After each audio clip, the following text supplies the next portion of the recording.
کابل د برېښنا پارچاوي د خلکو ستونزې زیاتې کړي. په سلامونه مو هرکلی کوم. د کابل ځینې اوسیدونکي وایي د برېښنا پارچاوۍ د ژوندانو ستونزې زیاتې کړي دي. د کابل ښار ځینې اوسیدونکي وایي چې په تېرو 2 اونیو کې د برېښنا پارچاوي زیاته شوې ده او طالبانو له حکومته غواړي چې دوی ستونزې د هواري لپاره اقدام وکړي. کابل کې د هوا په ګرمېدو سره د برېښنا نشتون خلک اندېښمن کړي دي. دوی وایي سره له دې چې د نړیو سترو سره د اونۍ تېرېږي خو بیا هم د طالبانو حکومت په دې نه دی توانېدلی چې د کابل برېښنا د حالت ته راوګرځوي. د کابل ښار اوسیدونکی سیف الله وایي له هغې وروسته چې د برېښنا ستنې په سالنګ کې ونه وړول شوې موږ منظمه برېښنا نه لرو. د کابل ښار بل اوسیدونکی محمد منصور له ورته وضعیته شکایت لري.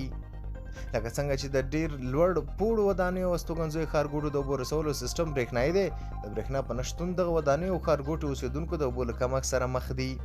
دا په داسې حال کې ده چې د برېښنا شرکت په خبره له 2 اونیو راهیسې د پروان ولایت د جنوبي سالنګ په دغه سیمه کې د وارداتي برېښنا 2 پایې د کابل ګډون د 11 ولایتونو له برېښنایي برخې سره وصل کړي دي.